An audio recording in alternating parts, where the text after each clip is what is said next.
Awesome. Hello and welcome, SuccessGrid Nation, to this episode of the SuccessGrid Podcast Live. In this episode, I am speaking with Jermaine Massey. He's an extraordinary human being. He did not have a formal education beyond high school. He entered the real estate market at one of the worst times in history for that industry. His wife was critically ill and he was injured, so he could not even work. So what makes Jermaine Massey different and very successful as a businessman and a real estate investor? We are going to find out right now in this episode. Jermaine, welcome to the SuccessGrid podcast. Thank you. I'm glad to be here. This awesome. Is always fun. Exactly. So you had certain times in your life that everything apparently life pushed things around for you and did not work. You had certain illnesses in your family, yourself. So how did you feel at that time exactly? Well, then I didn't feel great because as a husband, as a man, you're supposed to provide and protect. And these are things that I just wasn't able to do. I had a hole in my lung. I couldn't walk and talk simultaneously without fainting. And I didn't feel like I was doing my part, if you will. So there was a ton of guilt, a ton of how is this ever going to get fixed? And what's interesting is I was never intending on like knocking the socks off any industry. I just wanted to eat. That was like the goal. Like, how can I just, if I can just get to eating it, be good. What's that? That's our basic need as That's it. I was just trying to eat. And then it was through that process that I discovered real estate at all. And that there's lots of transferable skills, if you will, between many of the things that all of us are doing every day. And it just turns out that using those same or similar skills, they just pay more in the real estate space. Yeah, exactly. So at that time, you discovered real estate as in general, or was it specifically about the Airbnb real estate thing? How did that come into play? Yeah, so that happened because I was, my very first executed transaction was a strategy known as Subject to, where I took over the payments, if you will, on a house out in San Bernardino. Then I learned from that transaction to start doing what are known as wholesale deals.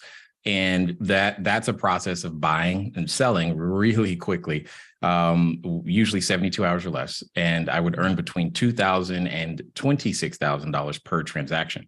So you take those two things, and everything that's happened since then has been an evolution, because I had the ability to do around 200 transactions. And that was a lot of revenue in a very short period of time. And what happened is I got introduced to the IRS. I didn't really understand how that worked then. And I didn't like that result, meaning how much taxes were due and all this other stuff. And people said, if I didn't want that to happen again, I'd have to keep the properties, which then led me to what I call my house collecting phase, where I started with single family homes, commercial retail, cell phone towers, also apartment buildings, anywhere from 5 to say 180 units in size. And then I learned holding property long-term is a great way to build wealth. So I had experienced both sides, where you can build a whole lot of net worth or you can build a whole lot of income. And what I was looking for was, how can I do both at the same time? And that's where the Airbnb strategy or short-term rentals comes into play, because a student of mine had brought the idea to me because I had helped them raise some capital. And what was interesting to me was the amount of revenue that was available and the systems that were in place. So it's been, like 8-9 years now of focusing on that short-term rental play, which has allowed us now to not only run our own portfolio, but also expand our student population into 17 different countries and helping them. And we've had a number of people now cross over the 7 figures, which gets me excited because that's kind of what I say that we like to do is create 7-figure families. And this particular strategy is so accessible to so many people. Yeah, that's amazing. So now in business, in the business strategy or approach that you did and make and apply to the business, what is the things that you did to make it successful, let's say, or the things that made you go into places and getting more places for as a short time rentals? So here's what I was able to bring in, and it sounds basic, but it was kind of everything. When I was first looking and researching, I would ask other people who had been doing it because I knew what the numbers were, because that's what my students were showing me, what the numbers were. But I would ask them a question like, well, how come you don't have more? Do you like it? Yes. Well, why don't you have more? And the answer to the why don't you have more was often, I don't know how to get more property. I'm spending too much time with sheets and cleaning, or I don't have any more money to get any more. What that said to me was that there just needed to be organizational systems in place that could help you scale cleaning, scale property acquisition, and scale your capital stack, getting in front of enough investors, being able to put it all together. And that was what I had been doing anyway, because the portfolio, I live in California, and the majority of the holdings at that time were outside of California. So I was already used to running very large scale rehabs and whatnot remotely. And what it came down to was, well, if I took that same skill set and applied it to this particular vertical, it then created a situation into where you could maximize your cash on cash returns to the point to where it is often somewhere between, I would say, 8 to 16 months, somewhere in between there, where we typically can realize 100% cash on cash return. And it was like, well, if I can do that and do it at scale, it just became one of those things where it's like, wow, where has this been? And the truth of the matter is, that's what technology does. So I just started using a lot of the tech that was available to substitute for labor. And that's why this industry is so accessible to so many and so widespread and pervasive. And why I say to every landlord, you're going to have to learn how to deal with it, because it's not going anywhere. Yeah, like these kind of things shifted. The real estate market shifted, the taxi and cabs market shifted with Uber and these kind of things. Exactly. So yeah, so everything now evolving in a very fast pace in these times, I guess. Yes, exactly. Yeah. And this is the same, and that's exactly what I'm saying. This is the exact same situation. I mean, you mentioned Uber, and they run what is known as an asset light business model, and what is popularly called arbitrage is the exact same thing. Because we teach it in a 3-phase system, to where you start out asset light, but eventually by the time you get to phase 3, you start acquiring other assets that you can purchase them. And it's just a strategy to make sure that, the average family can put, $2, $4, $5, $10 million of assets on their balance sheet and learn to live from the income of those assets, as opposed to having to live off your labor.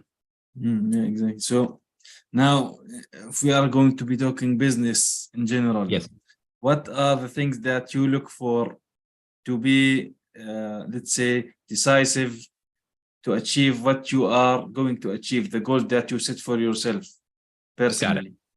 Yeah, well, personally, some of the biggest and craziest goals that I would love to achieve is I want to purchase a professional sports team. Now, in order to do that, I know that I'm going to have to gather around me individuals that also have significant income. And what I've decided was, hey, why not teach people how to become the person who has significant enough income to contribute? Now, in the process, learning and building and teaching and training other people, turns out I love it a lot. So I get the privilege of doing that. Our next goal is to create 10 seven-figure families inside of 12 months. So the most we've ever done inside of that time is 7. Now we want to do 10. And that's what I'm looking forward to seeing happen, because there's challenges every time you try to make yourself do more. And we're also looking forward to our first $1 million month is the plan. So we want both of those things next year. We'll see how it goes. Yeah, awesome. So these plans, what do you put in these plans and how do you execute them in real time or real life? Yeah. So there's a formula that I learned from Ryan Dice at Digital Marketer. It's L times C times F times M equals GP. So that's leads times customers times frequency times margin equals growth potential. And what ends up happening is if you look at each of those based upon things like the theory of constraints, you can not only diagnose any revenue issues that you might be having, but you can also increase your actual revenue as well. So let me say it this way. If 3 of the variables stays the same, but the first one, leads, doubles, in theory, if your conversion rate stays the same, if your frequency stays the same, meaning the number of times a customer purchases from you, and your margin stays the same, and all you did was double your leads, you in theory should also have double the revenue. So what you do is you go down each of those verticals to figure out where's the weak points, typically known as single points of failure, because many businesses will have only one lead source, maybe one vendor source, things of that nature. And then what you want to do is you want to systematically go down each one of those to see maybe there's an opportunity to add more. So if said another way, it's just a SWOT analysis on each one of those categories and looking for where you're strong and how you can double down there, and where you're weak and how you can eliminate those weaknesses or that fragility to create some redundancy. Exactly. Yeah, that's very important. And if there's some kind of, if you can increase the conversion rate or something like that for the people who you are teaching or you are selling to, so this could significantly improve things, even if they are still the same, the people who are coming in as I'm talking about. Correct. For example. Yeah. And that's exactly right. So the people out there who understand conversion rate optimization, it's the exact same thing. Is just applied to any or every business, if you will, because if you can increase even the frequency, if a customer purchases from you 1.7 times across a year, but now you get everybody to purchase 3.4 times, you got the exact same thing as a result. And the game, if you will, is to not only know your numbers like that, but to know what levers to pull and when, so that you create the volume and customer experience that you're looking for at the same time. That's the magic. That's the secret. That's the OG. How can we do that part where you got to pull in extra ideas, extra people to figure it out? But at the end of the day, that's always been the formula to make it happen. Definitely. So what is the most important number to you? Is it the numbers of new leads, for example, that you get, or is it the revenues, for example, let's say? Do you think? Ultimately, for me, I care more about the number of entrepreneurs we create. That's what I care about. But inside of a short-term rental business, it's actually the number of beds, or dare I say bedrooms. So you could have a 1-bedroom apartment or a 3-bedroom house. The 3-bedroom house would have significantly better numbers, even though you would only have one location in either situation. So it's about the number of bedrooms that you have and can control at once and effectively operate. So once you've got that smooth, there's a very significant point of operational leverage right around the 15 to 20 bedrooms in size. So once you get around 15 to 20, you should have enough of the correct internal staff from customer experience, as well as bookkeeping, accounting, your on-the-site maintenance, construction, emergency teams, and whatnot, to where you begin to get so much operational leverage that you can usually go from 20 to about 120, somewhere in there, without adding too many more fixed costs. So there's a significant amount of operational leverage available as well. So you personally, what for the business, what is the best, let's say, advice that you have ever heard or given to? And also at the same time, what is the best advice that someone had ever told you, do you think? So one of the, I can remember back when I started in business, I was nervous like everybody. And I was talking to a person who I was trying to, make a sale to. And I said all the things I was supposed to say. And because he was willing to listen, I just kept talking. And then when I got done, he said, would you actually like to make this work for you? I'm like, yes. Because that's what he's telling. I was like, yes, I would. And he simply said, say less to more people. I was like, okay, got it. No problem. Say less to more people. Thank you. And I don't remember his name, but I remember this. I've learned to say less to more people. And because he was right. There's a 70-30 rule for sure. They talk 70% of the time. And with that, you can get a greater understanding of exactly the needs that your customer has, so that you can put yourself in a position to, honestly, you can just put yourself in a position to market or sell just about any product or service that you could dream up and imagine if you just listen. And that's probably the biggest thing that I would say today. And one of the greatest advantages of being in the short-term rental industry is that we are forced to listen because we get reviews so quickly. The feedback loop in that time is very, very short, which allows us to pivot and to make changes really, really quickly when, for example, there's like medical emergencies, like what happened with COVID and all this other stuff. We were able to pivot because of the situation. So it gave us redundancy where most long-term landlords had a single point of failure.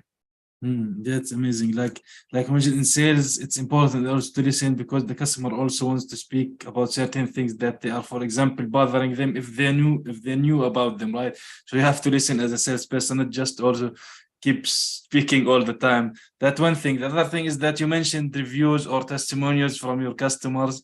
So how important is having testimonials for any business in general? And also it's of course important to that. And how do you get them? How do you get these testimonials or reviews? And again, you're going right back to what's got me so excited is the OTAs or platforms or marketplaces like Airbnb, VRBO, they have them. Also, Google has theirs. There's many ways for the platforms to get them. But what is paramount is that whether you're on a platform or you're doing your own direct booking website, the business owner, you have to open that feedback loop as well as close it. We are in the process of developing our first program to where we start to give away. So we're starting a giveaway based upon feedback, and whoever and have the customers vote, basically, who gets to have, the free item of the month based upon the quality of the feedback that each of the customers provide. So we're going to experiment with that a little bit to see how that goes. But you can always incentivize giving a person to help you out. I mean, the only way to get anybody to do anything is to get them to want to do it and give them a reason. And people will. Not everybody, but people will. So whether that's, send us, we'll get a $25 Amazon gift card, or who knows? But what I know is there's so much technology today that automating that feedback loop is part of the secret, because you have to do it consistently. It's the inconsistency that humans bring to the table that sometimes don't generate the results. So once you learn to leverage the consistency that technology can bring, then you start to get the data back fast. And I think that's really the biggest thing is data. The faster you get and create that data, capture that data, interpret that data, use that data with various business intelligence tools, the better. Definitely. That's very important. And speaking of automation, now I assume that you have certain type of automation that you use within your website, within your back end, right? The same thing. But are there any tools that you use that off your website or off your back office? Oh, absolutely. Because what's funny is that in order to run, it's about 14 individual software packages that we currently are putting together in order to execute the customer facing and strategy. Because there's just so many differences between, say, for example, your messaging system. This is one of the most important pieces, is because the customer today expects a fast response. No one likes to stand in line waiting. So we like companies like hospitable.com is one such company, and they've got messaging really, really down very well to where you've got dynamic variables and you've got delays, you've got conditional statements, and that's what it takes, because we're responding 24/7 in multiple languages to our customers right now within 7 minutes or less. So right now, that's kind of where we like to keep it, because people don't like to wait. And we always want the person and our customer to know that we're there, ready to assist.